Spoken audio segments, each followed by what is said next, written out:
At this time, I would like to call the General Services Committee together, and I will make a motion to approve the August 19th committee minutes if there are no amendments. Could I get a second? Thank you. And at this time, I will introduce Tim Hunt to do his part.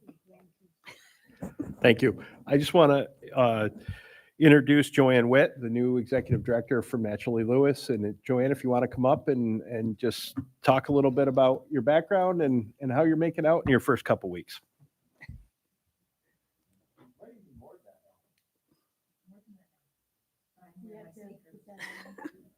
Good How do for I do you. that? Oh, there we go. I am wearing my sneakers today, so that answers that question. Good morning, good afternoon. Thanks for having me. Nice to meet everybody. My name is Joanne Witt. I am the new executive director of Naturally Lewis. I live in Harrisville, in town of Diana right now. And I have to tell you that when I moved from Watertown to Harrisville, I used to feel like I was in a Hallmark movie. People would walk down the street and they say hello to the people that I was with, like, oh, how's your mom and dad?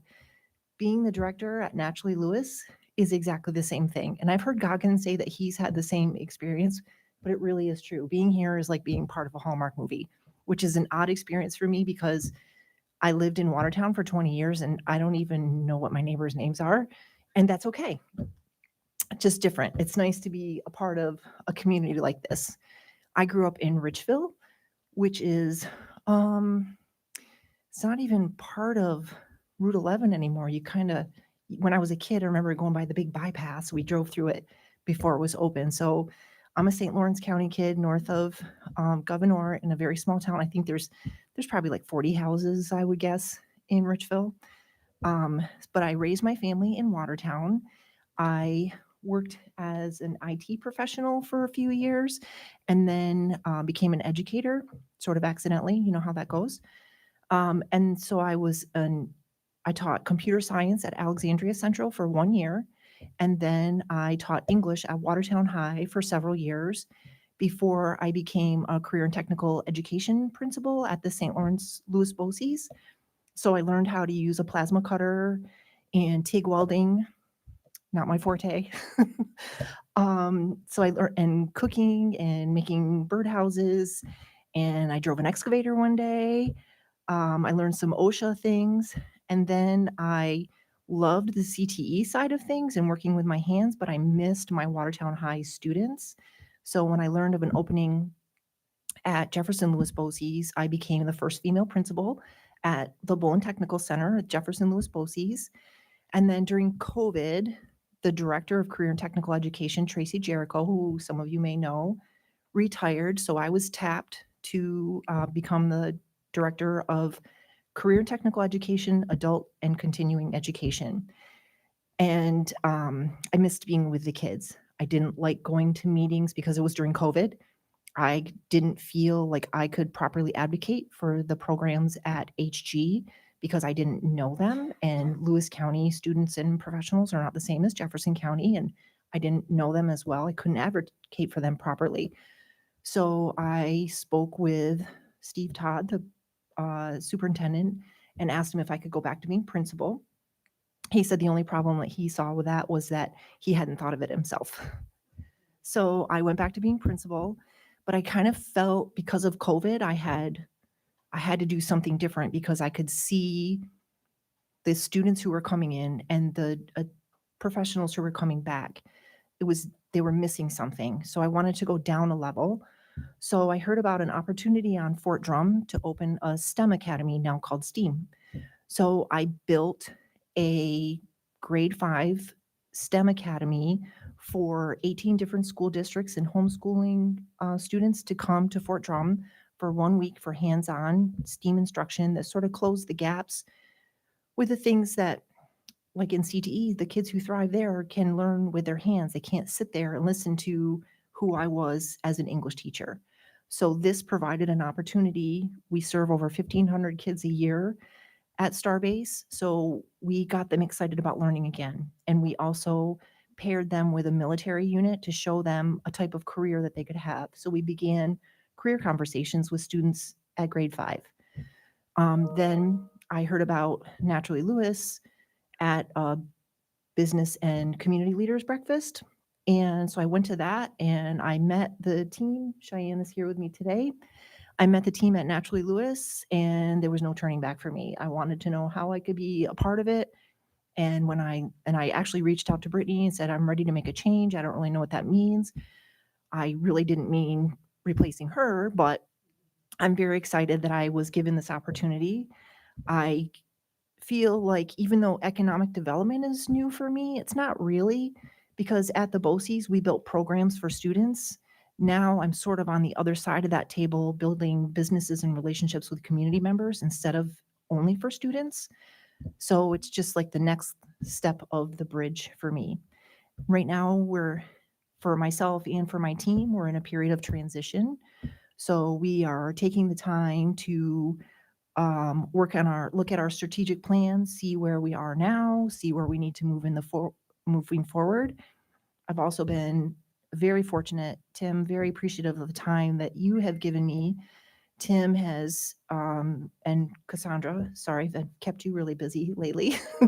I get new calendar invitations regularly. We're scheduled through the end of December. A meeting with Tim and Larry and Cassandra and Michelle from Cornell Cooperative Extension, learning how we put Naturally Lewis into different things and how I can learn from each of these professionals and bring Naturally Lewis on a firm footing with me at the helm. So that's what I've been up to lately. That's why I'm wearing my sneakers. I set the detector off every time I come in. Does anybody have any questions for me? Okay, thank you. Welcome.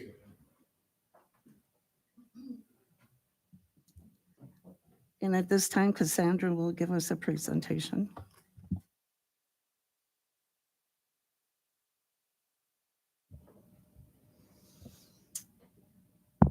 Hello, legislators. I am giving an update on the Land Bank Initiative. We've explored this, at least 5 years. I know that there was a bit of a hiccup that I know Joan knows much more about with case law, and that it kind of diverted our attention to the Land Bank Initiative. But in recent months, we've had additional conversations with municipalities like Jefferson County to figure out a way where we can take a lot of our blighted or vacant properties and put them back onto the tax rolls and recycle them and rejuvenate our neighborhoods. So the conversations have been stimulated over the last 6 months. So I just wanted to give an update on the possibilities, what a land bank is, kind of plant the seed for all of you to think about and ask questions about and send me questions about, because I'm more than happy to make those connections for everybody. So the problem, all right, we all know that most of our communities in the state have struggled to cope with vacant, blighted, abandoned properties, hence our auction list, right? Well, these blights in our municipalities have stacked up over time. And in 2011, the state sought out a solution and passed the Land Bank Act, allowing up to 35 land banks to be created. And today, I should note that there's only 31. We have reached out to ESD, who oversees the creation of land banks in New York State, and they do not think that there's a huge rush to fill those last 4 land bank slots. But I do want to make it known to all of you that 31 out of 35 have been approved. So that solution to the blight and the mass abandonment of a lot of these ghost properties is how the state came to the Land Bank Act in 2011. So what is a land bank? Well, there's a couple long-winded answer, but the primary goal of a land bank is to reclaim the problem properties from limbo and transform them into a productive asset that benefits the communities. So we don't want to see these buildings that go into disarray that nobody wants to touch. They continuously circle and cycle through our auction process. The roof starts caving in over time. We want to avoid that because that takes down the neighboring properties' value and the community as a whole. Nobody wants to live in a neighborhood where there's consistent blight. It just has a domino effect. So that's where the land bank is able to step in. It's a tool that empowers governments and communities to reclaim abandoned and tax delinquent properties. And that is really the focus here. It's not competing with real estate or private developers. It's really focusing on the property, the redheaded stepchild of the properties. Nobody wants these properties, and they just keep cycling until they're at a point where the municipalities need to step in to take out the blight. So land bank functions at a high level: acquisition through tax foreclosure, donation, or purchase. It can also hold and manage properties and lands. I think that Tim had, the last meeting we were at, gave a really good scenario of this, is maybe they start with one, but they see maybe 2 or 3 coming to the surface, and they think that it's better to do them all at once than to piecemeal them out 1 or 2 at a time to build that community back up. They have those abilities to maintain the lots, clear titles, which is a really great benefit, remove legal and financial barriers, and that restrict that redevelopment for private buyers. Then they also can repurpose the property. They can transfer land for new housing, community spaces, economic development, green spaces, and they, most of all, they reduce that blight. They increase the property values and they support communities. So legal requirements of a land bank in New York State, and this is just a short list of what it would take to create a land bank for Lewis County. Long story short, we have had communication with Jefferson County on perhaps a regional land bank, but after bringing in, I believe, the Greater Syracuse Onondaga Land Bank, they had highly suggested not going over municipal borders. It overcomplicates things. It makes things a bit messy, and there's a lot less control. So we thought, well, we have a bit of momentum. Maybe we'll bring this to our legislators and ask them if they would like, if this is the path that they would like, Lewis County take on their own land bank. So the first course of action would be to adopt a local law resolution specifying the name, the number of the members of the board of directors, obviously making sure that there's an odd number, initial individuals to serve as members of the board, articles of incorporation. And 2 caveats here is if 2 or more FGUs, which are foreclosing government units, agree to the creation of a single land bank. So say that Lewis County partnered with Jefferson County, those are both foreclosing government units, they would have to enter into an intergovernmental cooperation agreement before you can apply to become a land bank, that of which we are not trying to do. And then lastly, if a school district participates in a land bank, another intergovernmental cooperation agreement is required. So establishing a land bank, we have to apply through Empire State Development. You complete and submit the application. You need to provide a copy of any intergovernmental agreements that are required, a copy of the certificate of incorporation along with the bylaws, and a copy of the non-discrimination and affirmative action policy. So ESD does reserve the right to approve land bank applications in a geographic proportional manner across the state.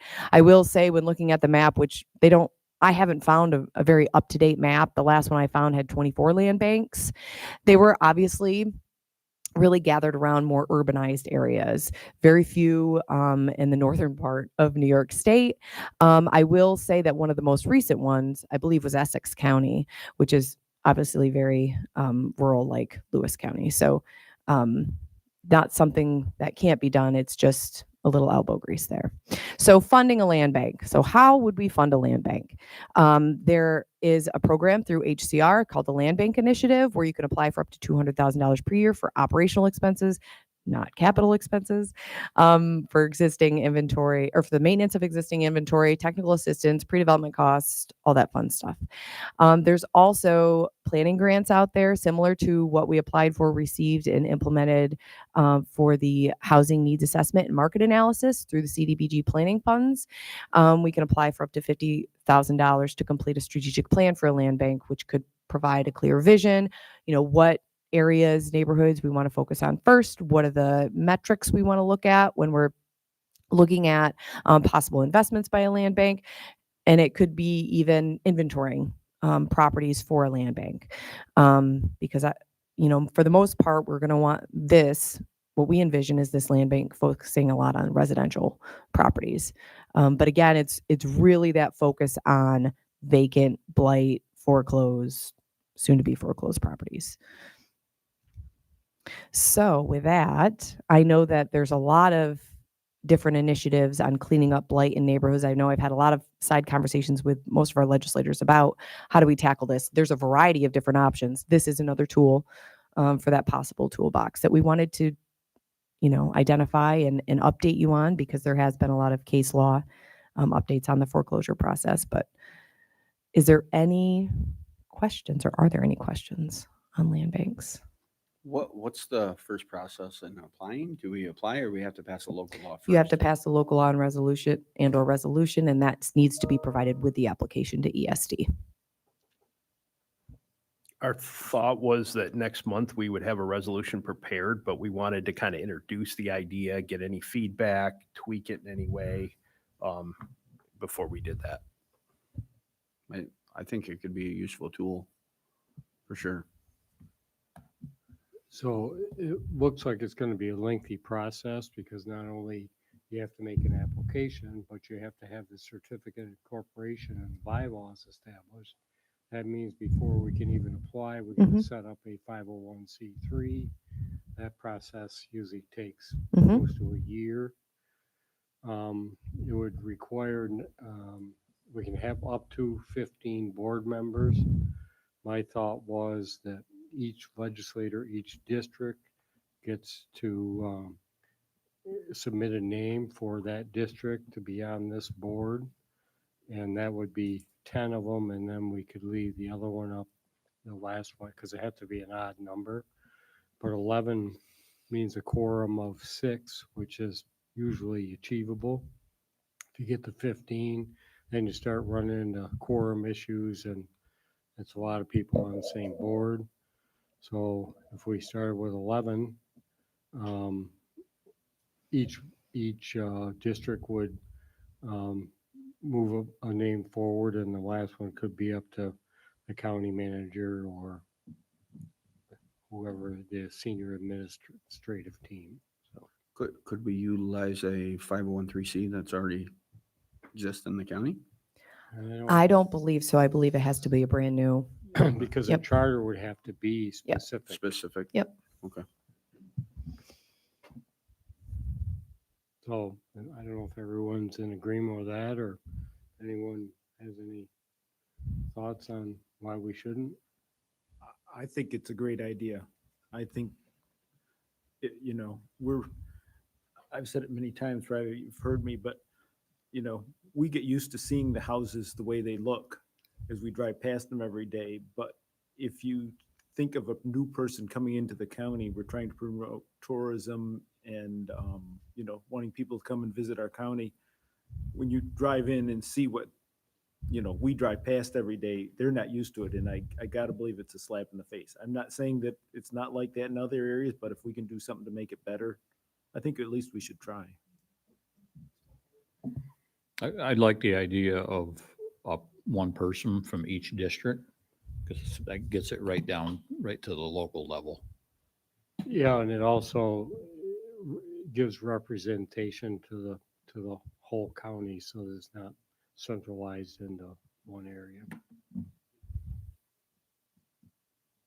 Are there any other questions that you'd like me to go back and try to have answered, or? Tom, Barry, you have any? Vinny, I think you're over there, can't see you. Does this program supersede anything that we already have out there right now? No, it would be a complement to, in my mind, everything that we're doing now. It would not, in my mind, it's not going to replace anything, but certainly that would be up to all of you.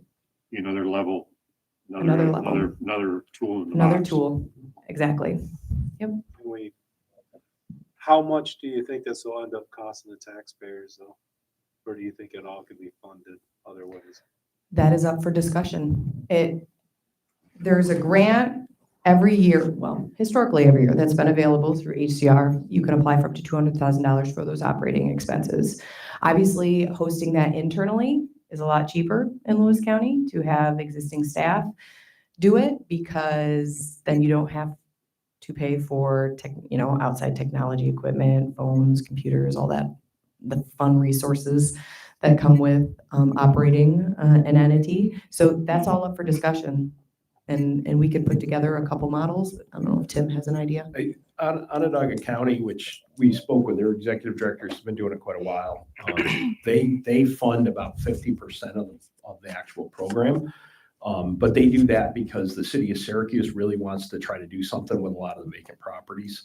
It's really a question of pace, so we can do that. And then the other thing that we're envisioning is there'll be kind of a self-funding mechanism. So we take a property that needs to be torn down, we put it in the land bank, we pay to tear it down, then we sell the vacant property and put money back into the land bank. So we're hoping with some grant money and then kind of utilizing the sale of these properties to add funds back in, that'll give us money to take on the next property and tear it down, clean it up, and resell it. And these are just two ideas for grant funding. There's a lot of other creative ways through ESD. They have rolling grants all year long, and I've seen that some land banks are funded through them too. But operationally, I'd want to make sure that there's a very sustainable mechanism to keep funding this initiative. The only outstanding cost that I can think of that wouldn't be covered would be the formation of the LLC. I don't know if we could do that in-house, but if not, you can form an LLC for about $1,200. The filing fee is $500, and then it's pretty much boilerplate from there. So it's about a $1,200 cost if we can't do it in-house. I'm not sure. I think to add to Tim, as you take a blatant ghost property that's on the tax roll at $10,000 to $15,000 assessment, that's paying $1,000 with all taxes, town, county, school, potentially village. It gets revitalized, the property sells, and someone builds at a minimum $200,000 home. That's on the bare minimum, or upwards of $300,000 to $500,000. Now they're paying $6,000 to $8,000 in property tax dollars back to the school, town, and county in 5 to 6 years. That in turn paid for the demolition costs for the vacant property or ghost property that wasn't turning much. So it comes full fold in the course of 5 to 6 years. Well, and it rebuilds neighborhoods. I think Jeff had given a good example. We have people driving through some of our towns where a quarter-mile stretch could be a little rough. We want to help. So this is a good way to help a large number of properties. So Tim, with this, right now, we tear it down, with taxpayers' money, and then the county is trying to resell this. This would take this right out of the county's hands, and they would resell or take the initiative to resell it. And I like the fact of, as it gains, it does become its own, funded by itself. One of the things too that I like about it is right now, the county's actually taking some of these properties. For example, like the brick block building went up for the tax auction, was not purchased. It's going to become the county's property. There's always a risk with environmental concerns or, who knows with these. And this gets that off the county so that when properties come up, they go into this and not into the county's. Yeah, I think there's a lot of hidden potential costs there, right, with vacant properties. And maybe Joan can speak more to this, but it's my understanding that they could also prospectively help with liens on properties to clear those or to clean those up so they can be developed. You mean from the land banks? Yes. Yeah, so very often the land bank entities will get a waiver from the entities, the controllers and oil spills and all of that if they're working to put properties back on the tax roll. So there's all kinds of mechanisms the state is trying to do to help with the land banks to get all these properties cleaned up and get them back on the tax rolls. So I'm just have a question about if the tax, if it comes up for tax foreclosure, would this land bank get all of those properties or only the ones that don't sell for what we think they should? How does that work?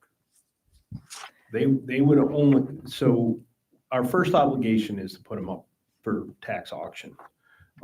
If they sell at auction, great. If they do not, which is the case, in many cases, there's a lien on that property from the county, for example, for cleaning it up, and they don't meet the minimum bid, then we would take them and put them into this and try to recoup those funds for the county. Any other questions? All right, thank you. Thank you, too. Okay, at this time, we do not have any draft resolutions, but I do have a motion. I move to authorize Recreation, Forestry, and Parks Director Jackie Mahoney to travel to Cleveland, Ohio on October 27th, 2025 through October 30th, 2025 to attend a Rails to Trails conference. And could I have a second on that? Thanks. We have no executive session, and your monthly department reports are in your packet. And I will make a motion to adjourn. Andrea, point of order, you didn't call a vote. Oh, what now? You got the second on the motion, vote. You just need. Does everyone agree on that motion? Yes. Okay, Jeff opposes. did you get that? Okay. Okay. Are we ready to adjourn? I make a motion to adjourn. Do I have a second? Thank you.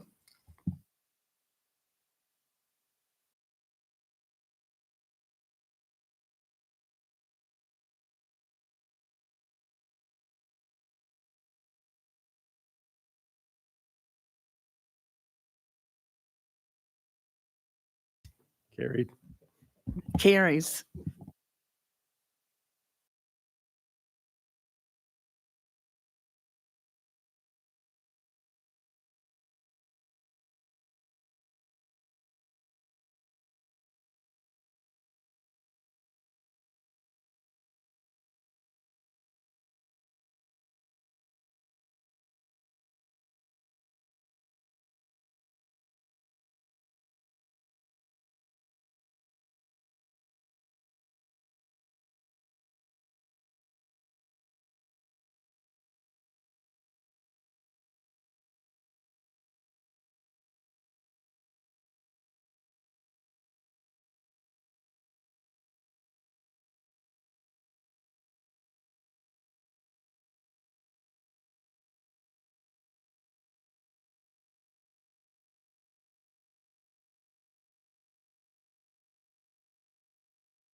with, I will make a motion to approve the minutes from the August 19th committee minutes if no amendments. Do I have a second?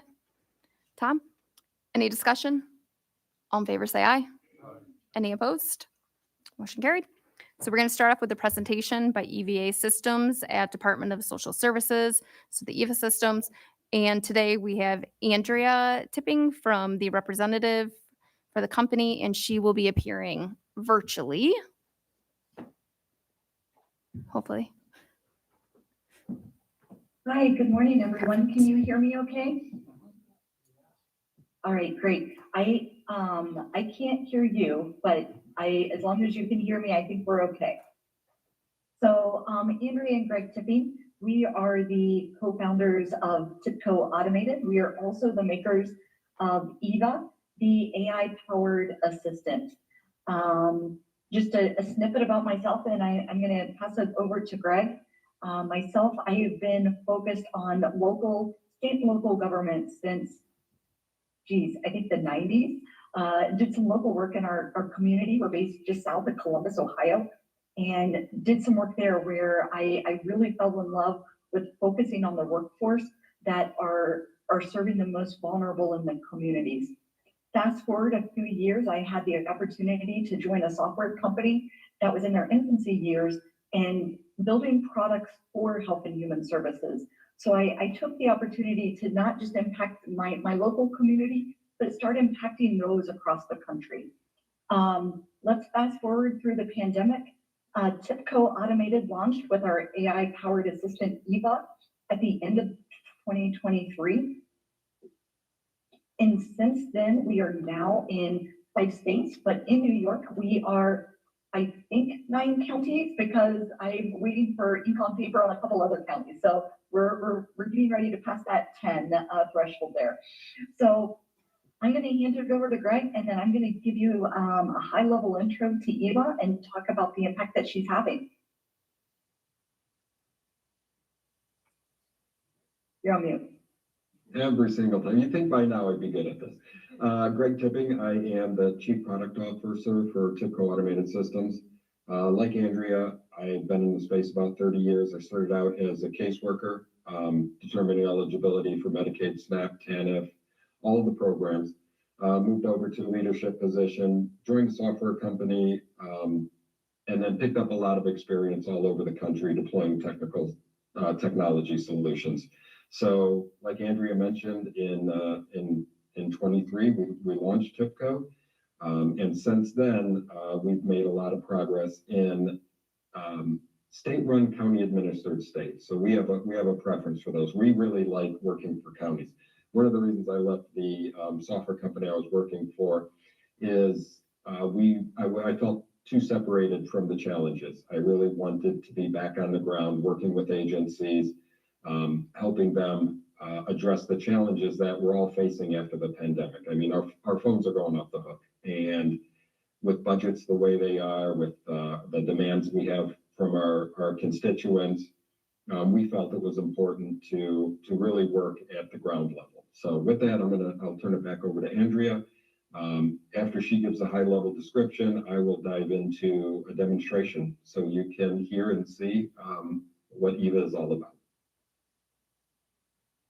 And I just realized I didn't share. I recognize my background's a little weird. We are out in Nevada this week at a national conference. And so I apologize. I know my background's a little weird. Anyways, back to EVA. So when we launched into New York at the beginning of 2024 with EVA, our flagship product was EVA Phone. EVA Phone sits at the front of your phone lines and she answers all of your incoming calls. She's 24/7, 365. She's multilingual. We point her to sources that she can quickly learn. So think website, PDFs, think publicly available data, because she's able to make quite the impact with just publicly available data. So when we talk about our AI use cases that we have and the approach and that we take to AI is crawl, walk, run. We want to be very slow with the way that we approach. One, we want to gain community support, and we want to get folks to trust EVA.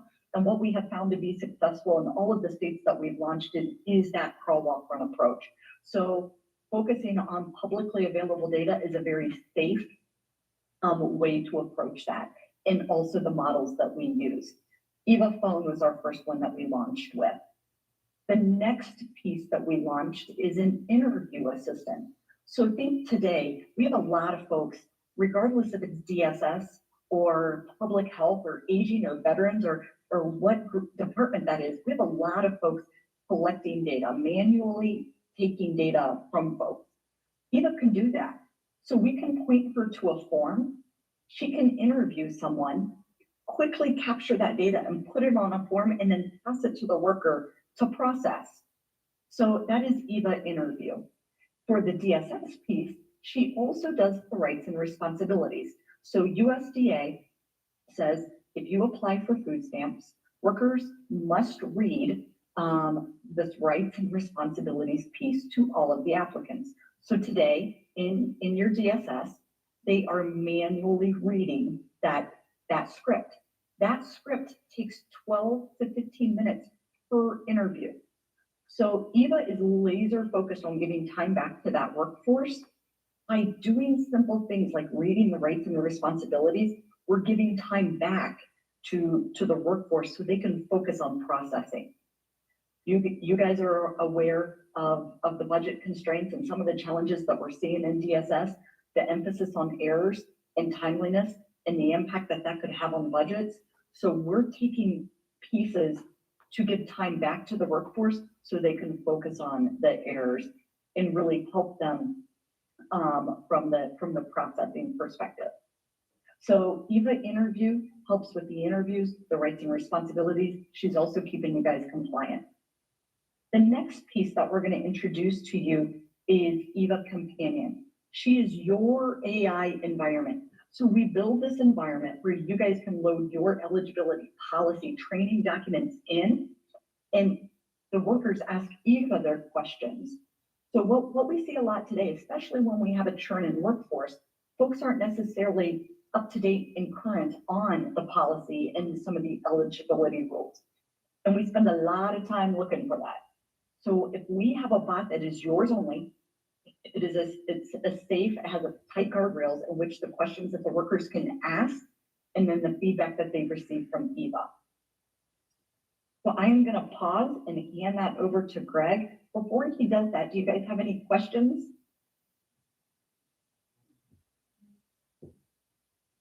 I'm seeing some heads going no, so I'm going to assume we're good.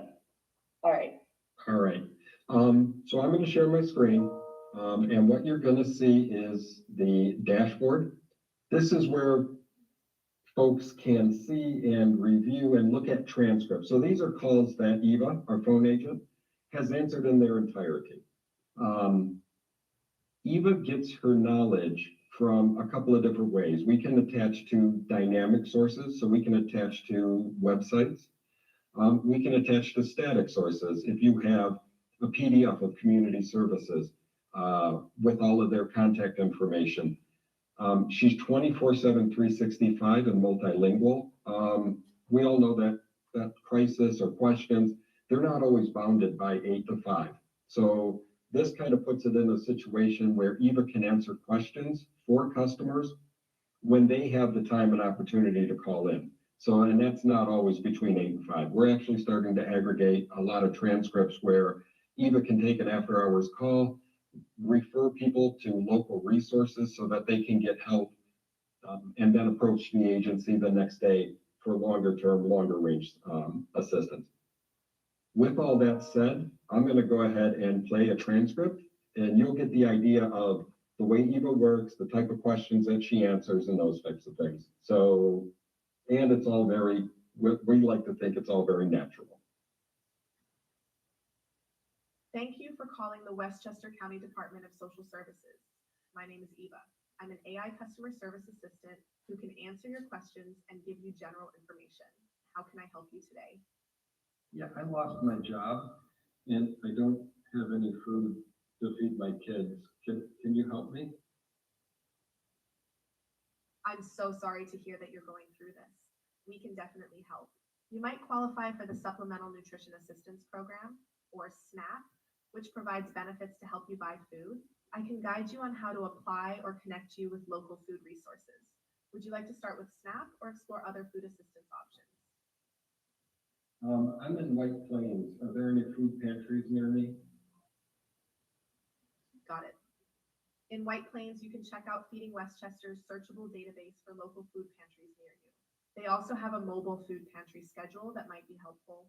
You can visit their website at www.feedingwestchester.org, or you can call the United Way's 211 hotline for more food resources. Would you like help with anything else? How would I apply for SNAP? You can apply for SNAP online through the New York State My Benefits website. If you prefer, you can also mail in an application or apply in person at one of our district offices. To get an application or more help, you can call us at 9149. So you get the idea there. Customer calls in with need. Eva looks at the knowledge that she has. She's able to respond to that. And one thing that we like to compare that to, if you parallel that with an integrated voice response or auto attendance, a couple of things happen at that point. Your call disconnects or your hangups go up because you get placed in a queue, and then they hang up and they actually go into the agency, increasing their foot traffic. Eva can take up to 1,000 calls at a time, so the idea of dropped calls or hold times go away. And the other thing about integrated voice response is it's the menu option, press 0 for this, 1 for this, 2 for this. If you've ever been caught in one of those, by the time you get an answer to your question, you're kind of deep in. If you have additional questions, you have to circle back out. It's actually less responsive and the calls take longer. So we like this as a response to dynamically being able to quickly answer those questions. I mentioned she is multilingual. You merely need to speak in your native language, and she will pick that up. She speaks 35 languages, and then respond in kind. Thank you for calling the Westchester County Department of Social Services. My name is Eva. I'm an AI customer service assistant who can answer your questions and give you general information. How can I help you today? Español, por favor. Gracias por llamar al Departamento de Servicios Sociales del Condado de Westchester. Mi nombre es Eva. Soy una asistente virtual de servicio al cliente y puedo responder a sus preguntas y brindarle información general. ¿En qué puedo ayudarle hoy? Beneficios.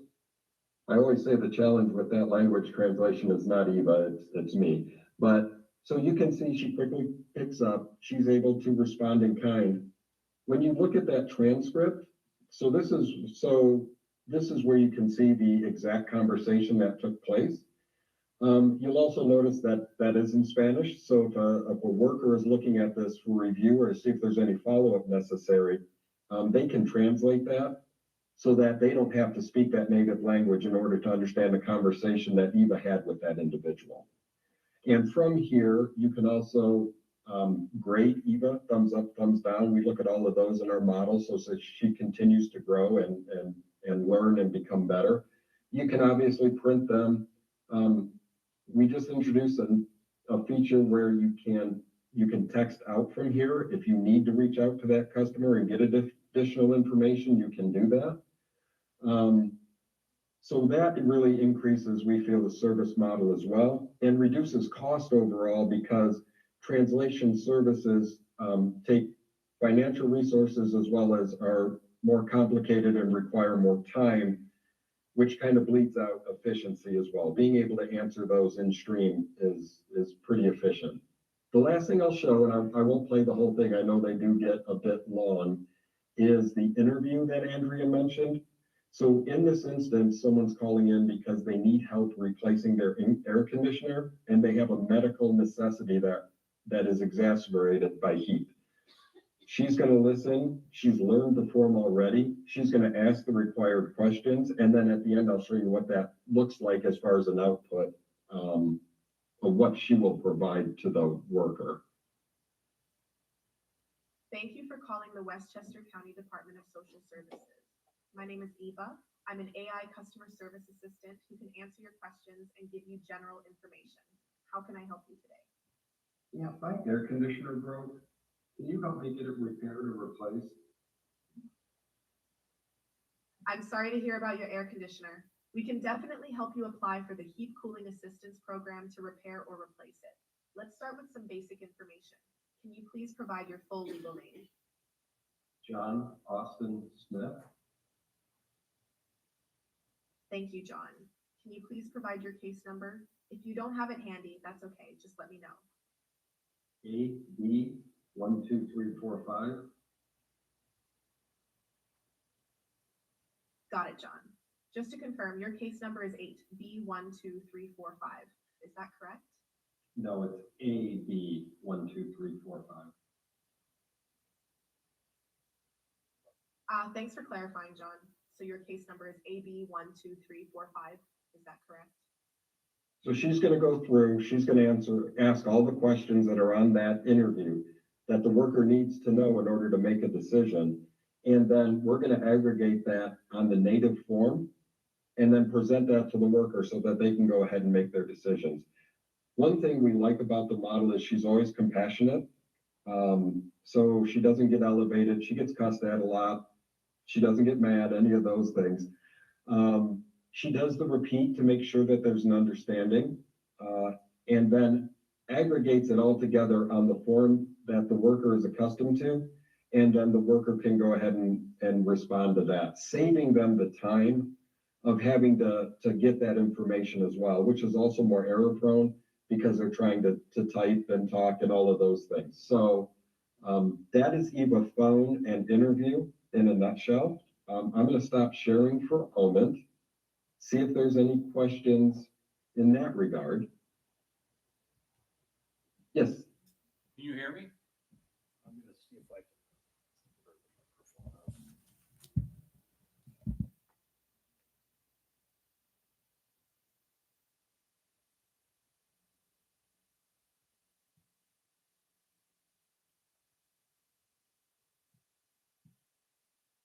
You hear me now?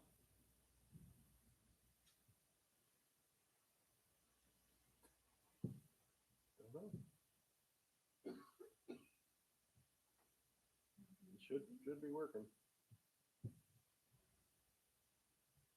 No? Is Connor gonna type the question in? Yeah. How would Eva respond if someone called in very distressed? Could she sense that 911 would have to be contacted? Or do you want to, oh, there we go. How would Eva respond if someone called distressed? So Eva is a full transfer agent as well. So she is a switchboard. We do monitor sentiment to see if that individual is, and we're monitoring keywords. If they're in distress and we can detect that, maybe they're expressing self-harm and those types of things, we can direct that wherever you would like us to.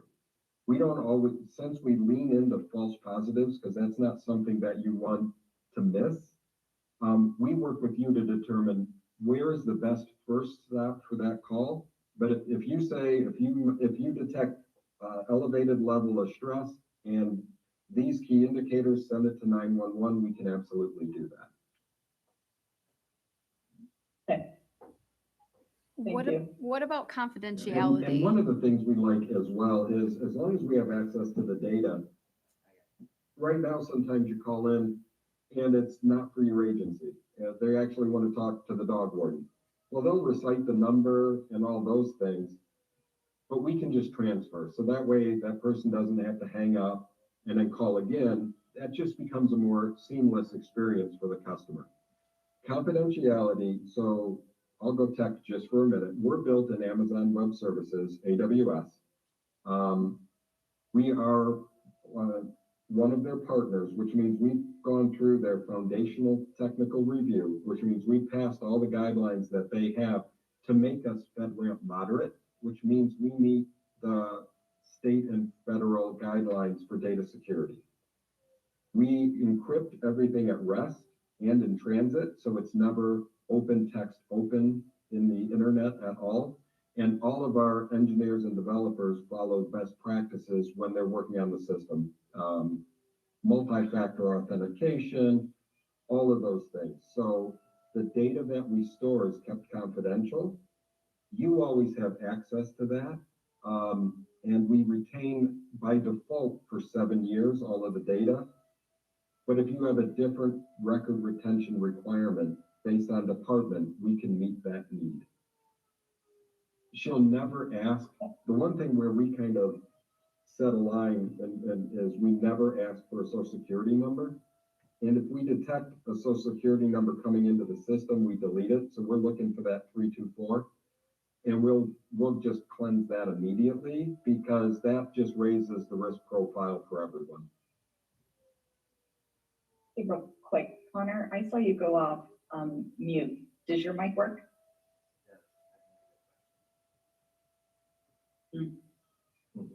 Okay, I just thought I'd try.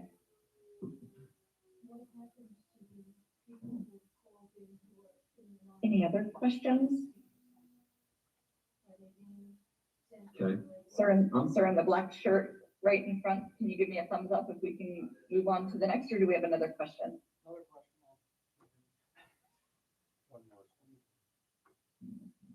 What happens if there is a wait in line? So on our end, no. So Eva can answer up to 1,000 calls at a time. That's the theoretical limit. We can actually go beyond that. So unless you're going to get 1,000 calls all coming in at 10:53, there's no wait line or call queue. So that's what kind of helps with hangups, disconnects, call drops, and those types of things. The most we've ever experienced in a county is Onondaga, where we had 17 concurrent calls going at the same time. So if in theory it does happen, that would roll over to a human operator on your side.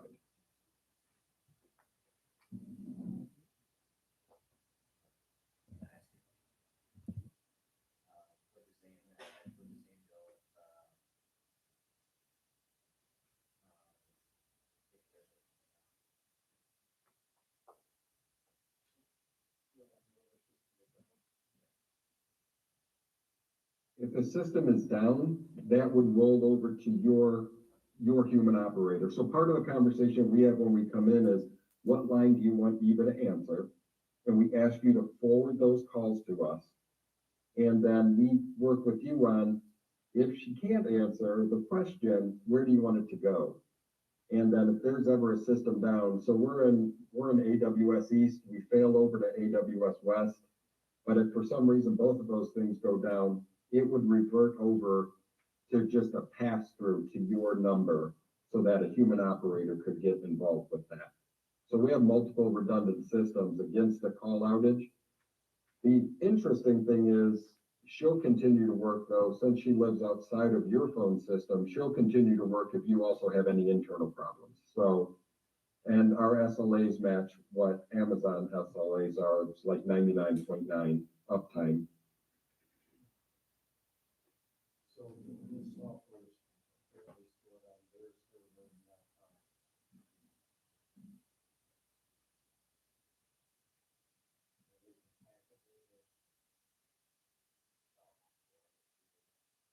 Connor's typing skills are being challenged today, aren't they?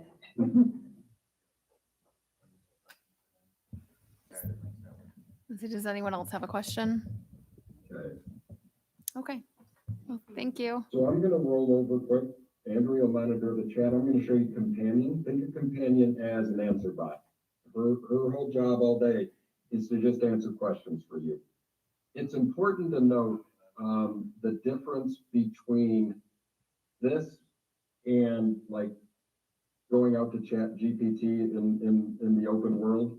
So all of the open source products are what they call generative AI, which means it's a creative AI and it makes stuff up, which is fantastic. If I'm working on a resume, if I want a workout plan, whatever that looks like, there are a lot of really good use cases for generative AI.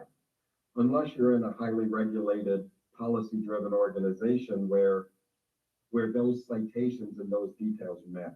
So we use something called retrieval augmented generation, which minimizes hallucinations, right? That's when AI doesn't know an answer, so it makes one up. And it's very policy and document driven.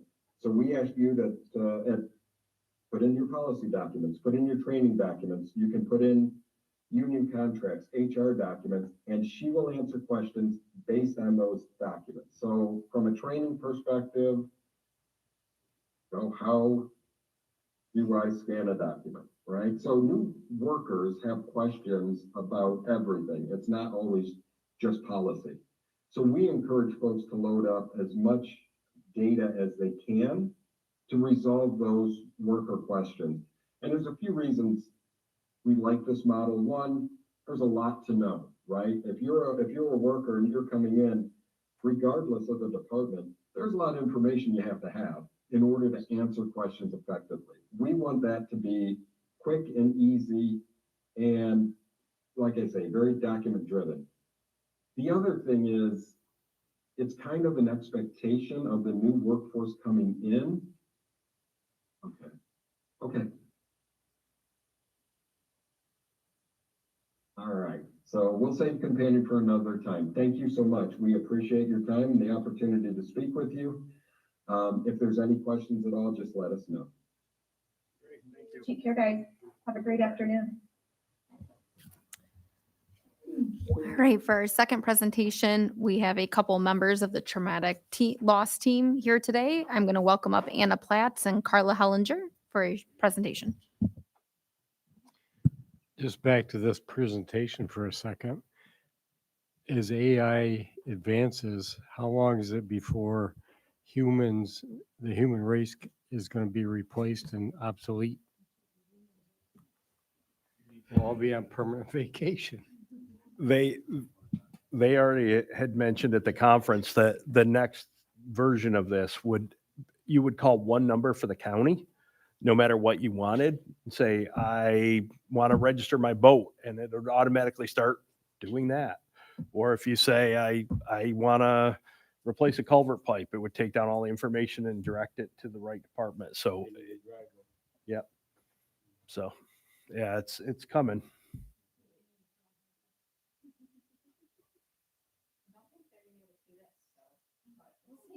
We'll check back in a couple years. Thanks for having us today, everyone. You're familiar with Carla and I know I speak for Matt when I say he's really sad to miss this opportunity to do a presentation today, but Matt Morrow is also a member of the traumatic loss team and would be here presenting if he wasn't in Albany at a conference. So we're wearing different hats today, I would say, than our Director of Community Services and Director of Office for the Aging hat. Carla and I both volunteer with the Lewis County Traumatic Loss Team, and this group has been operational for over 7 years now.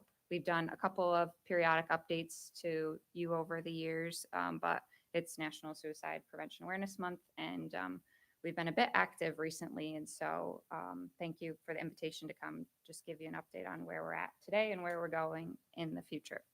Carla and I are going to bounce back and forth, so bear with us. But what we're going to cover is an overview of postvention in Lewis County, and so you could hear us reference postvention throughout this presentation. The Lewis County Traumatic Loss Team could also be known as a postvention team, so we're going to explain a little bit about what that is. Give you an overview of the team, who we are, what we do, the community partners that have made us so successful to date, some acknowledgements that we've received over the years, and then again, looking ahead, what's next for us in this work. We learned very quickly when we first started out several years ago that we need to be constantly evolving to meet community needs. And it says Q&A at the end, but please stop us anytime if you have questions. So postvention, the U.S. national guidelines developed by the Survivors of Suicide Loss Task Force define postvention as an organized response in the aftermath of a suicide to accomplish any one or more of the following: to facilitate the healing of individuals from the grief and distress of suicide loss, or to mitigate other negative effects of exposure to suicide, to prevent suicide among people who are at high risk after exposure to suicide. It is estimated that about 135 people are exposed to each suicide death. And in a community like Lewis County, I imagine that number is even higher. That 135 is an average. Here, where we're so interconnected, I really think and would argue that that number is more. But among those exposed to a death by suicide, more than 6 experience a major life disruption. And what postvention teams are really designed to do is to intervene and support those suicide loss survivors as soon as the death has occurred, to try to prevent that major life disruption, to try to get people connected to resources and activate the supports that they have to hopefully prevent disruption and ultimately further loss.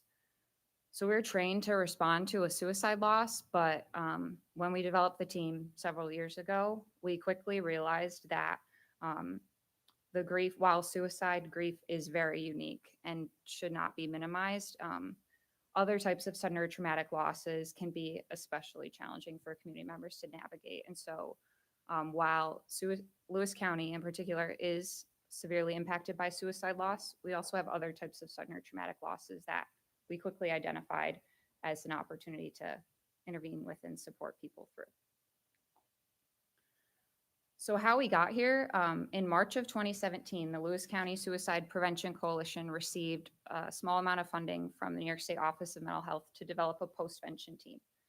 Sometimes you'll hear the term that postvention is prevention, because again, we're trying to intervene after a loss has occurred and try to prevent major life disruption.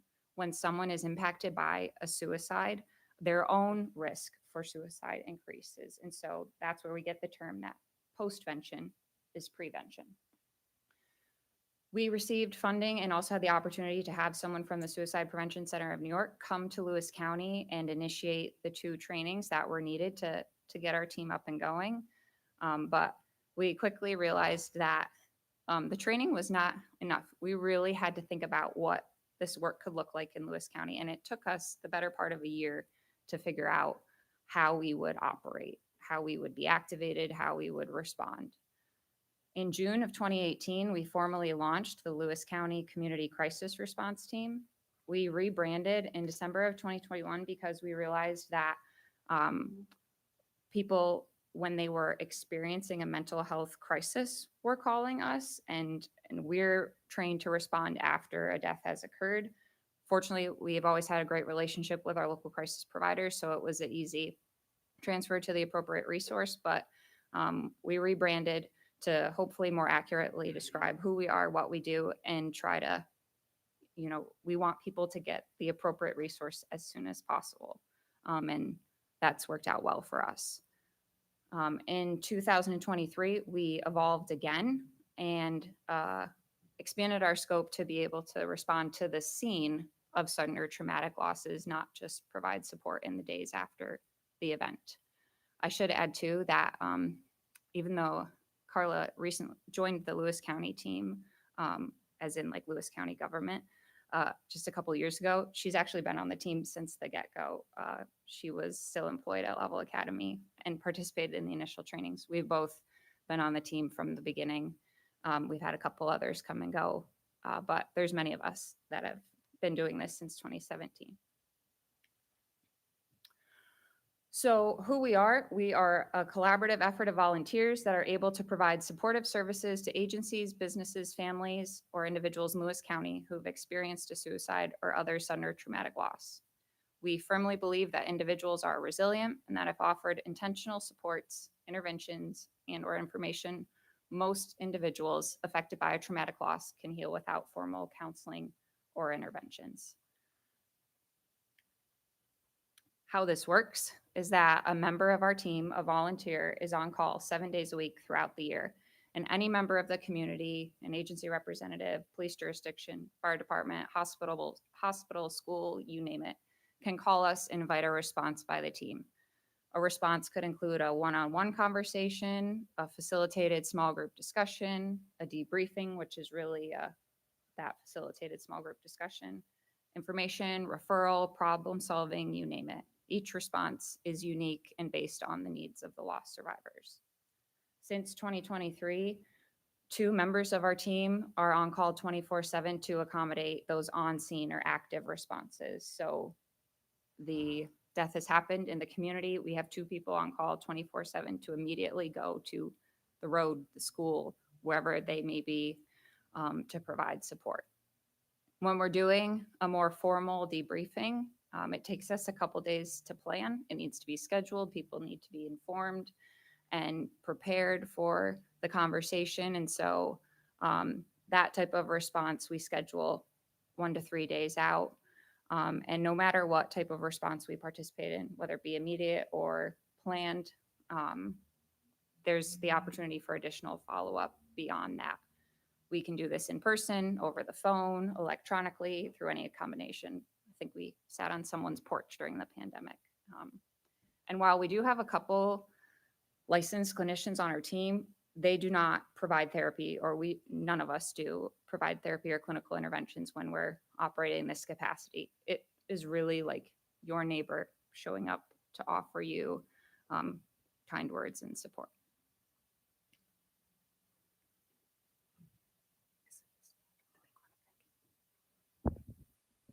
I'm going to talk a little bit about the types, and Anna mentioned we started with the formal debriefings, so that would be on the right-hand side. So this is somebody calls in days, sometimes weeks after an event, and we schedule a formalized debriefing where we go in, meet with the family.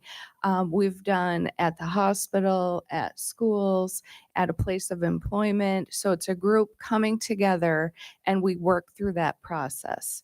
So that's what we've been doing from the very beginning, but we've started also on the left-hand side, we call it the active on-scene response.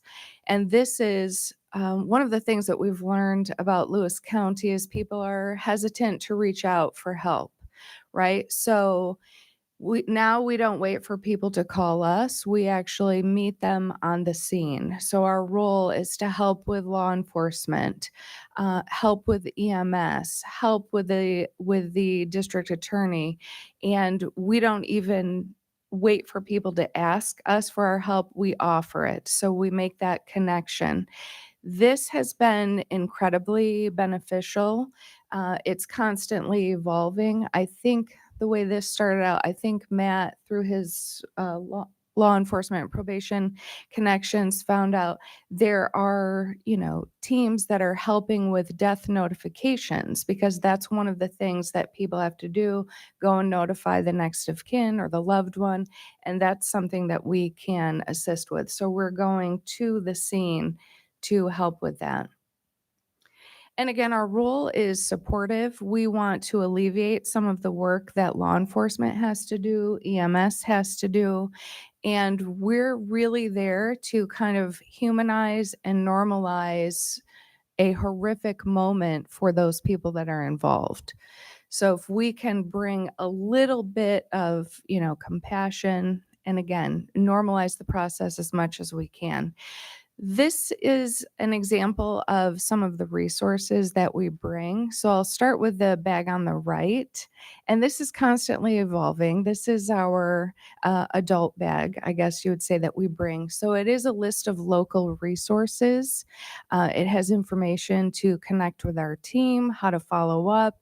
It gives information about grief, about the grieving process, what is typical, what we should be concerned about, and some reading material. We have a worry stone, some seeds like to plant, also water, tissues. We've sometimes brought toilet paper because if, a lot of people are showing up to the house, maybe you weren't ready to welcome a lot of people.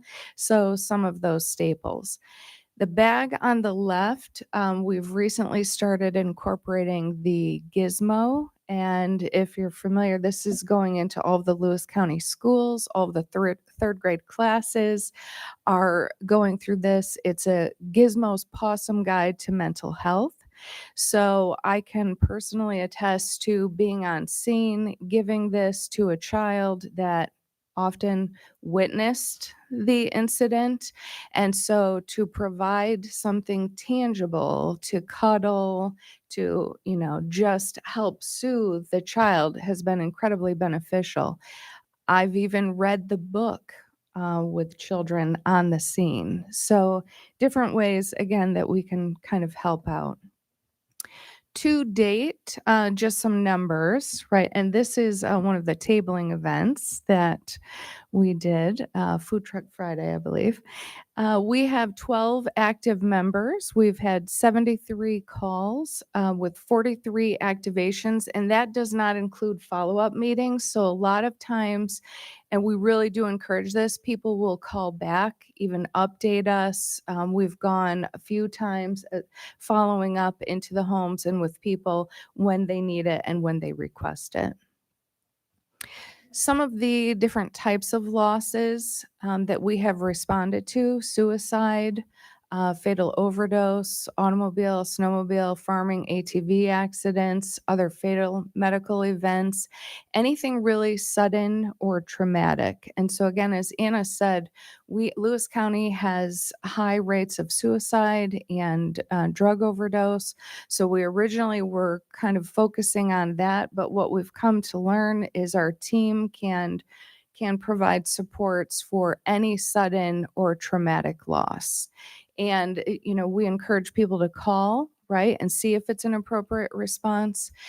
Some of the communities that we've served, of course, families, businesses, we have gone in and met with employers. We've had employers request it to bring the work team together after a loss, healthcare workers after an especially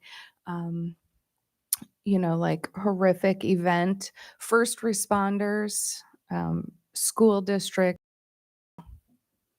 We have a variety of ways to serve. So if anybody is interested in joining the team, so we have the active responses. One of the things that's great about our team is everybody has a different role and everybody is comfortable in that role. You're not ever asked to do something that you're not comfortable with. So typically, Matt and I are going to be the ones that are responding on the active on scene, right? So with his probation work, that's that's nothing out of the ordinary through my work in EMS, right? Whereas the formalized debriefings, those are going to be more individuals that have more experience leading those groups, right? Anna does a wonderful job with those, going in those scheduled events. We have on-call responsibilities, and then a lot of behind the scenes as well, right? And all of the behind the scenes is Anna doing all of the finances and following up. Speaking of. So over the years, our funding has changed. We got the initial grant and then had quite a few years where we did not have a consistent funding source. We're very nimble, we're very creative, and we have very generous volunteers. And by generous, I really mean their time and their energy. We've used the various funding sources that we've had to purchase art supplies and activity books for young children. Those are especially helpful when we're going into a school and often like serving as a supporter for the supporters, bringing in things for kids to just keep their hands busy with. And then often we'll find that a conversation will develop. We have purchased over the years various books about loss. We have regular advertising that we do. So we, again, know we want it to be very clear to the community that anybody can receive this support.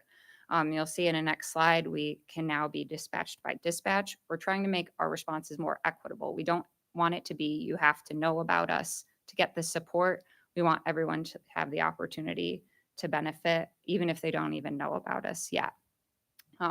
We've purchased tissues, journal, water.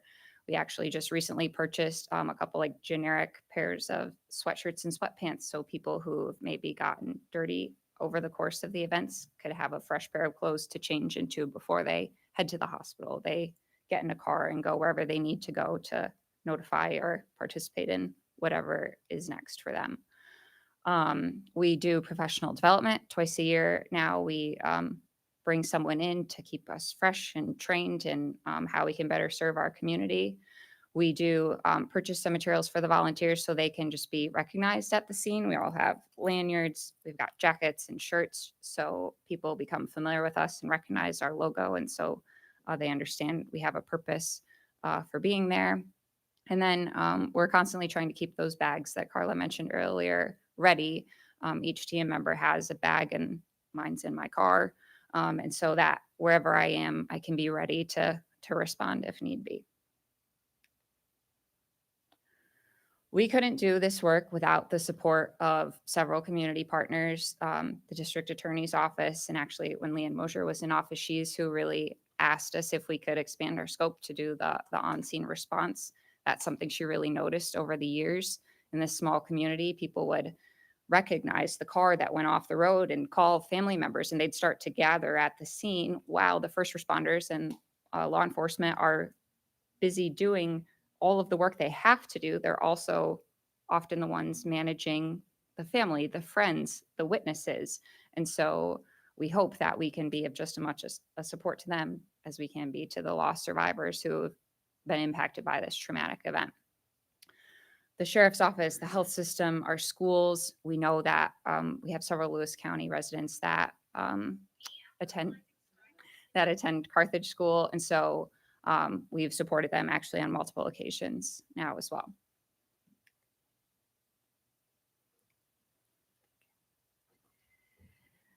Some of the lessons that we have learned really, as I mentioned before, right, Lewis County, number one, people support one another. And so we're a tool to kind of add to that, right? And then kind of back to the people not wanting to ask for help. That's why we're like, okay, if we can go to the scene, make that connection, even if it's handing a card, and then somebody knows that they have this resource available that they can reach out, right? And as Anna mentioned earlier, postvention is the best prevention, right? And so we want to really advocate for that.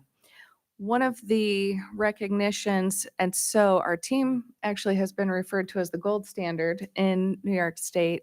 So in, was it October last year? Okay, so October last year, we were able to receive the Excellence in Suicide Prevention Award for our postvention work. We've had other counties that have reached out that are interested in our model and developing something like that in their counties as well. And so that's kind of what's next for us, continuing to support other counties however we can in developing their own teams. Jefferson County is actually on the cusp of developing a team. I think last I checked, they hope to launch January 1st, 2026. I mentioned earlier the dispatch collaboration. So now we can be dispatched by dispatch to the scene of the accident. Again, trying to make our support more equitable so anybody in the community can receive it.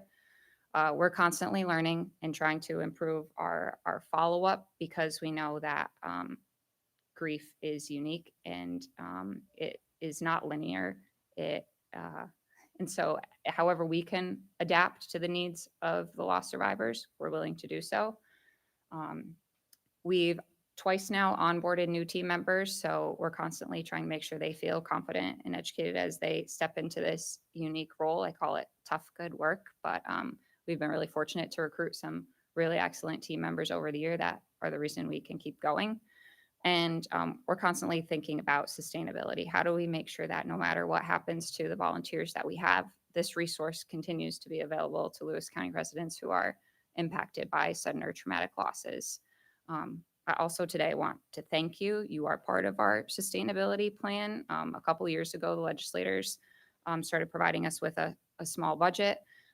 It started in public health. It followed me to community services. And so we want to thank you for your continued support of the team, whether it be our time, because occasionally we do have to respond during the day. More often than not, though, it's evenings and weekends. But the county has provided us with some in-kind resources, whether it even be the availability of the phone number to make sure we can keep supporting residents for years to come. And so thank you. We really appreciate it. And it's we really believe in, I mean, we've seen it now time and time again, making a difference. We have some materials here for you. So pens and cards, so you can share them with your residents. And we can gladly stock you back up if you run out. Do you have any questions for us? Yeah, I'd like to thank you guys and your team. And I think the coming on the scene was a really good ad. We do have a website and a Facebook, so there are some wonderful videos on there, so please check those out. If, I'm just curious, if you Google the Lewis County what is it, TMT TLT, team, yep. will provide this number? Yeah. Yep. Perfect. Yep. You can also, though, we encourage the phone number, but when you've been on the team since the beginning, you will find that people just call you directly. And so, while it's not preferred necessarily, we will always answer. Actually, many of us have on our voicemails. I know my voicemail says, "Hi, this is Anna. If you're calling for the traumatic loss team," that's even on my personal phone. But Yes, please leave a message. yes. Any other questions? Thank you. Thank you for your continued support. We really appreciate it. Thank you. All right, we will move on to the draft resolutions.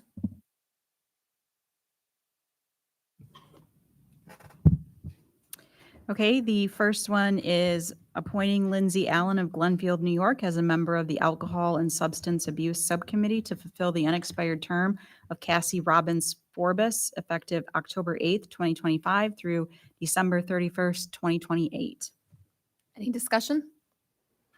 All in favor, say aye. Opposed? Okay. Reappointing Ashley Wade of Branningham, New York as a member of the Alcohol and Substance Abuse Subcommittee for a 4-year term effective January 1st, 2026 through December 31st, 2029. Any discussion? All in favor, say aye. Any opposed? Reappointing Rebecca Kelly of Lowell, New York as a member of the Developmental Disabilities Subcommittee for a 4-year term effective January 1st, 2026 through December 31st, 2029. Any discussion? All in favor, say aye. Any opposed? Okay. Appropriating additional state aid funds in the amount of $54,296 resulting from a modification in disbursement within the community services accounts and authorizing the treasurer to make all necessary budgetary adjustments to account for the increased funding. Any discussion? All in favor, say aye. Any opposed? Carried. Amending the compensation plan with reference to the Public Health Department to abolish 1 full-time Deputy Public Health Director and 1 full-time Public Health Specialist, and create 1 full-time Supervising Public Health Nurse effective immediately. Any discussion? All in favor, say aye.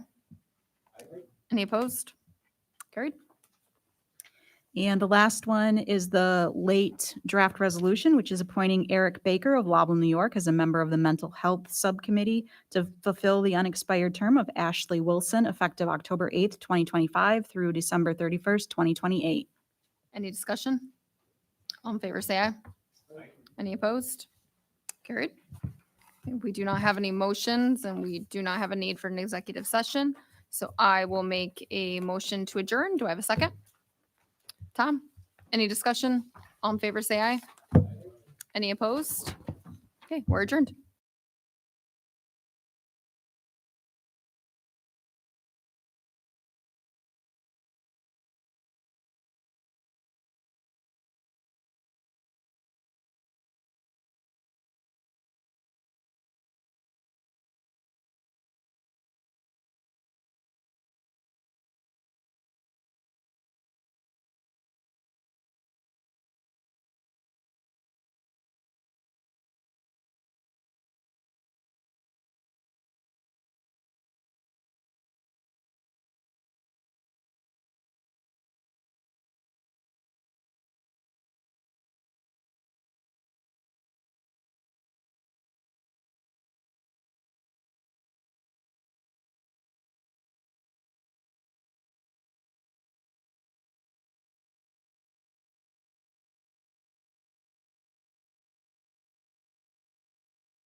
Call the Finance and Rules Committee to order. I'll make a motion if there are no changes to approve the August 19th committee minutes. Do I have a second? Herb? All in favor? Aye. Opposed? Minutes are approved. We have two presentations today. The first one is the 2026 budget personnel requests by Caitlin Smith, Director of Human Resources. Hello. All right. So our 2026 personnel budget, Tim had spoken with all of our departments, and they really went in and looked very hard at their budgets and their personnel lines. And what we really looked at and focused on this year was looking at headcount versus full-time equivalents. So headcount is something that for myself and HR, and even from the civil service perspective, is really necessary. That's the actual number of those individual employees, whether they're full-time, part-time, or per diem, which per diem would be paid as they're used, so a sub-status. So again, really for that organizational structure, our tracking purposes, it reflects that count of people, not necessarily the cost impact. Whereas the full-time equivalent, that actually measures the cost of the labor and it represents the workload of a full-time employee. So it could take 2 to 3 people to get to one full-time employee based on the hours they're working. So that's what we're going to use in calculating our salary costs, labor expenses, and then again, that reflects time worked and overall more accurately reflects our labor costs. So in looking at that, in 2025, our headcount was 345. Right now, the proposed changes drops us down to 325, where in comparison, the full-time equivalents were 300 for 2025, and those proposed changes here are going to be about 285. Now, again, these are estimates and they will shift based on if we have to have more coverage for something. But down there, you can see the full-time reductions by department. So our Department of Social Services is reducing 7 positions. They held a number of vacancies, and throughout those vacancies, they've streamlined and looked at different efficiencies, but what it could potentially do is it's going to mean they're going to run very lean. And so if something were to change or a program adjusts or anything, they may have to come back to ask, but rather than hold all the vacancies, they're going to remove those. We removed 1 from buildings and grounds, highway, real property, a part-time employee at the county attorney's office, 4.5 full-time equivalents with recreation, forestry, and parks, and then 1 at public health that we just discussed here in the last committee. So over to the right, there's the total estimated compensation reduction, about $1 million. Now that's the compensation, not necessarily the budgeted amount and the taxpayer responsibility, because there's other funding streams that help pay for salaries. Jenny talks about the local share being a certain percentage and based on positions and different funding streams. So again, that's the compensation reduction, but not necessarily the impact to the budget. Okay. Any questions on that? So we're doing all these reductions. Of course, there were a few asks and additions. So here's the requests for this year. So this year we're looking at adding an additional DMV examiner. We're looking to increase our ADA salary. We are looking to create a CDL trainee and trainer role, create a probation supervisor position, and then within community development, create a senior community development specialist and a transportation stipend for a new program. So with each of these, again, the overall compensation increase is about $81,000. However, that is not what would be reflected in the budget. You look at other adjustments that would be made in the budget. We talk about other offsets that would occur there. Now, does anyone have any questions about any of these position requests here? Mm-hmm. Yes. Goes to a person that's there? It'd be in our community development office. We have an individual that would be administering the program, but it's a considerable amount more work because it's a 7-day route. And so that would require some either evening work, some weekend work. It's going to be additional work to manage that program. But that program is funded through Fort Drum and we're administering it. I believe I have that correct. Yes. Just want to mention the one on the top, the county clerk, that is really going to be budget neutral because Jake is going to be looking to eliminate security there and replace it with a DMV examiner. And then that Fort Drum is paid by Fort Drum. Correct. Yep. And then the CDL trainer role, that's a very neutral move because while they're in trainee status, they'll be paid less before they go to the vacant. They're holding a vacant position there. And then once they get trained and receive their CDL license, they would bump up to that. So that difference would be then what the trainer would be receiving while going through the program. Our DA, we have looked at it was about 2 years ago, we did a salary study because they had the 18B increases. We were on the low to mid end at that point. And over the last 2 years, we are now at the low end where we are. So this will have to be something to be looked at down the line, but trying to stay and keep our attorney here. Any other questions there? Any other questions? Well, so something else to look forward to with our upcoming impacts to labor costs. So while these aren't necessarily taking impact for 2026, these will be something we will be working on in 2026 for future budgets. So yes, currently we have our CSCA correction dispatch, which has a pending vote that will impact 2026. But the general unit, which is our largest union, will expire at the end of 2026, and our exempt compensation scale, which we approve through the board every 3 years was the last cycle we did. Those will impact a large amount of our group for the future. So there will be a lot of work done next year between those two, I'll call it the contract, and then that exempt group to work through those, a lot of salary studies again, and working through all of that. Questions? That's all I have today. I would say a thank you to all the department heads. They work really hard, obviously, to reduce the staffing that much in the last 12 months. And then I will tell you that for 2026, our goal would be to reduce staffing by another 5 to 8. I think we need to be down another 5 to 8 to be in a really good, comfortable spot. Okay. Well, with AI, I think you'll get there. Thank you very much, Caitlin.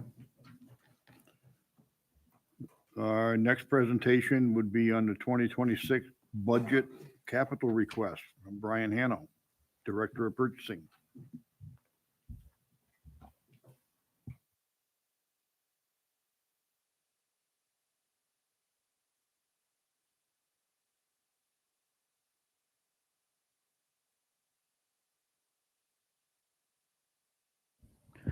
Thank you. So we work really hard with all the departments for capital. Obviously, that's, some could say it's a luxury or whatever, but it's definitely important. We have a good plan. So just a disclaimer, it's still a work in progress. So it's up for discussion. Again, a good capital plan is about 3% of our annual operations. This year, we're a little less than that. Just we tightened our belt a little bit, and you'll see. And here's just the trend since 2018. Notice that we were trending up, but we've started to gain a lot of equity in our equipment. So we're starting to see the trend kind of level out and start to decrease a little bit as we have equity of the equipment we're replacing. It helps on the new acquisition prices. Just one thing to note here, our fleet size for 2026, currently so our enterprise fleet will be at 64 vehicles, and county owned of any piece of equipment over $20,000 is 74, and total reduction of 7 units from 2025 to 2026. Here's just a little market value. It's not replacement cost. So currently in enterprise, we have $1.5 million, and our amount or county owned over 20,000 is approximately $11 million right now. Again, that's market, not replacement. Replacement cost would probably double that from what we purchased everything at. So here's some proposed If capital. I can, Brian, just a comment on that. We are running roughly 50% equity on both of those numbers. So enterprise always tries to keep us, we flip out a car when you're right around 50% equity. And it looks like with all of the other stuff that's not, we're running right around 50% right now. So yeah, well, we're looking for capital equipment of it's anything over $5,000. Buildings and grounds would be, and this is all replacement too. There's no adding new equipment. It's all replacement too. That's one thing to note. So buildings and grounds would update one of their lawnmowers. Recreation, forestry, and parks would update one of their small dump trucks, and their skids. They'd get a skid steer with a 6-way blade and a mulcher head.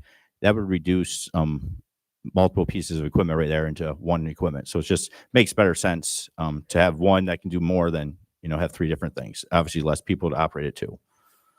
The sheriff is going to start a rotation for their firearms. They want to get on a rotation instead of all at once too. So it's 17,000. Solid waste is going to update a road tractor, and if everything goes well next year, they'll look to either add or replace another trailer. And weights and measures looking to get a equipment trailer. This is shared with Jefferson County, so it's the split. And this would only go forward if Jefferson County approves it, and our share would be approximately $23,000. Here's just a look at highway. They're adding a skid steer, 2 plow trucks. Currently, right now, we're 18 months out on a snowplow from Viking, so we could get a cab and chassis in about 4 to 5 months, and then from that time, it starts the clock for 18 months. So we're proposing the second half of the first plow truck, and then the second one would just be the cab and chassis this time, knowing that it's going to be 18 months before we get the bill for the snowplow portion of that truck. Again, it's all replacement. There's no additions here. So you can just see the breakdown of everything highway has, the payment structure. Just if you have any questions on that, you can ask me later too. I know there's a lot of numbers. And then capital projects is anything defined over $10,000 or more. This is where we looked really close this year. And you'll see this is down pretty good. Obviously, because we did the major renovations and new buildings. So we're at a maintenance plan now, pretty much. A couple of things would be to up or repave the courthouse parking lot and fix some of the imperfections for drainage. IT is looking to do a disaster recovery co-op build with some grant money, hopefully from the state. A minor website refresh they're calling for in purchasing here, and with the county manager's office and county law, e-procurement, so bids can be submitted online, and then contract management, so we can manage them in all one place. And the sheriff needs to update their jail medical software to be compliant with New York State regulations. And then highway here, they're looking for some major construction next year on bridges. The Wood Battle Road and Marcia Road Bridge would be construction next year. Moose River Road extension would be in design. Then they would be assisting the town of Watson with Cotel Road, town of New Bremen with Erie Canal, Eatonville Road, and Gregg. I think there's also town of Lavelle has Baza Road. And then on the county portion would be the Pine Grove Road culvert, Raleigh number 4 road intersection. Continuing to do road striping. They're averaging every 3 years they can restripe the road. CHIPS funding for next year's probably be $3.68 million, and a big portion of that will be complete streets in Constableville. Again, they put a little bit for guide rails every year to update those, and paving for 2026 would be the number 3 road from the Village of Lavo to the Rice Road intersection, and then Lee Road in the town of Turn and town of Martinsburg. And then they have design plans for complete streets for Turn and Port Lighting and East Martinsburg Road flooding. Again, so the big question is, how do we pay for it? As you can see that we're down, so we're actually down $200,000 from last year. So we wouldn't need any new funds for the project HAC account because we had a substantial fund balance still. So we'd spend that down, and then the new capital equipment, we'd bring in $1 million from taxes. So we were 1.2 last year. For 2026, we're at $1 million, and that's why we're down to 200,000. Is there any questions? Comments? Anybody have anything? If not, thank you very much. All right, thank you.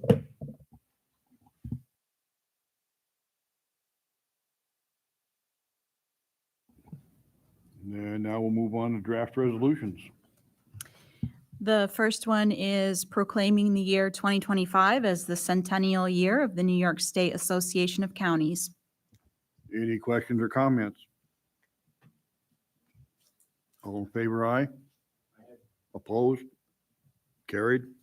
Supporting New York State Senate Bill S. 8481, authorizing local governments to opt out of certain CLCPA mandates. Any questions or comments? So, yeah, this is the one where Herb wanted to introduce it. Yes, it will, the final draft will have the introduction by Herb Frost. Would we be able to also amend that and send it to the towns if it passes the full board? Yes, we can add on the towns as well. To see if they want to support it as well. Thank you. Anything else? I'd just like to add, when we were at the NISAC conference, this came up. Now, what this bill is about, the fact that a lot of these green energy projects go directly to New York State and there's no local say. There are a coalition now of about 8 counties that are joining together to pass these resolutions and to start to push back on New York State. Genesee County, I think they said they're losing 8,200 acres of farmland to solar panels right now. And so a number of counties are saying, we've really got to have a conversation about where this is headed. So that's one of the drivers here, just so you know. We're trying to work with some of the other counties to let New York State know our farmland is very important. Anything else? All in favor, aye. Opposed? Carried. Accepting and appropriating CDBG 636 IT 566-25 funds in the amount of $274,710 in the Planning and Community Development accounts for the CDBG Imminent Threat Program. Any questions or comments? All in favor, aye. Opposed? Carried. Authorizing the application for the 2025 Northern Border Regional Commission Catalyst Program funding in an amount not to exceed $3 million to implement roadway, complete streets, and other supportive infrastructure projects in the village of Port Leiden. Any questions or comments? All in favor, aye. Opposed? Carried.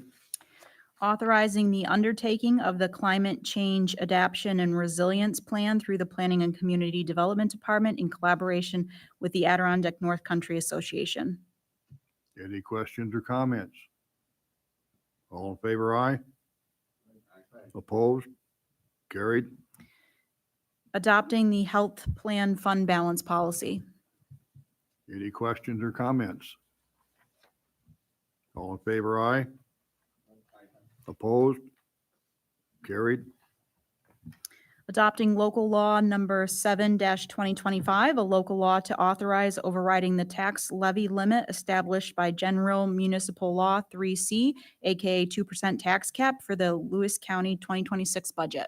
Questions or comments? All in favor, aye. Opposed? Carried.